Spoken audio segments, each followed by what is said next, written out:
दोस्त, जब अनुशासन इसी को कहा जाता है कि हम खुद को दृढ़ करते हैं किसी एक चीज़ के लिए कि हाँ, हम इस चीज़ को फॉलो अप करेंगे और हम आगे बढ़ते रहेंगे। ठीक है, आगे बढ़ते रहिए।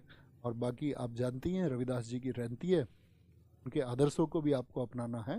जैसे आपने, हम बचपन में एक चीज़ सुनते होंगे और आप सब ने भी सुनी होगी कि भला किसी का कर ना सको तो बुरा किसी का मत करना, और फूल जो नहीं बन सकते तुम तो कांटा बनकर भी।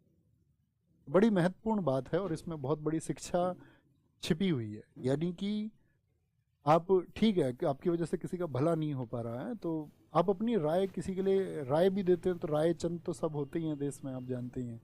चाहे व्यक्ति खुद आपका, आपने देखा है कि देश में जब कुछ गड़बड़ होती है तो सब लोग कुछ सुझाव देने आ जाते हैं किसी भी एक्ट पर, और यही लोग होते हैं जो अकेले में बैठ करके गलत चीज़ों को प्रमोट भी करते हैं, गलत चीज़ों को देखते भी हैं।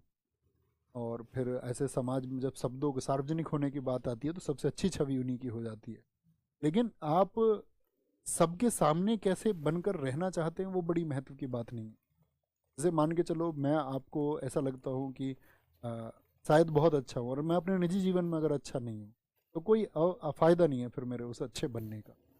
हाँ, अगर दोनों का तालमेल हो जाए, दोनों का तालमेल हो जाए, तो अपनी 3 ही लाइन थी कि भाई हमको किसी से कंप्लेंट नहीं करनी, कोई शिकायतें नहीं करनी, हमको किसी से ईर्ष्या नहीं करनी, और हमें किसी की राह का कांटा नहीं बनना। यानी कि ठीक है, उसकी अपनी राह है और हम उससे ईर्ष्या नहीं करेंगे, उस बारे में हमें कोई शिकायतें नहीं हो। तो ये रैदास जी ने बड़ा अच्छा बताया था। उनका एक कोट और मुझे ध्यान आता है, तो कोट था उनका कि मन चंगा तो कटौती में गम। यानी कि जो शुद्ध मन है, ठीक है, वो सबसे बड़ी पवित्रता है। तो शुद्ध मन, उसकी तरफ आप जाइए, बाकी सब चीज़ों को छोड़ दीजिए। इस दुनिया में क्या चल रहा है कि दुनिया अपने पतन की तरफ जैसे जैसे आगे बढ़ेगी, अपने पतन की तरफ ही जाएगी। कोई भी चीज़ जो उसकी साथी शुरुआत हो जाती है वो एक समय अपने पतन की ओर जाती है।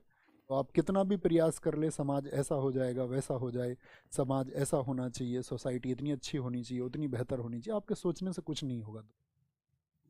अर्थ आपके सोचने से कुछ नहीं। आपके पास में सिर्फ एक जिम्मेदारी है, खुद को बेहतर बनाने की। अगर आप खुद को बेहतर बना पाए तो ही शायद आपके वो सारे प्रयास जो हैं काम के हैं। अन्यथा पूरी दुनिया को आप बेहतर नहीं बना सकते। अगर ऐसा कोई ख्याल आपके मन में है तो उसको निकाल देना, खुद को बेहतर बनाने का। हाँ, okay, bye bye, take care, Jai Hind, जय भारत, नमस्ते।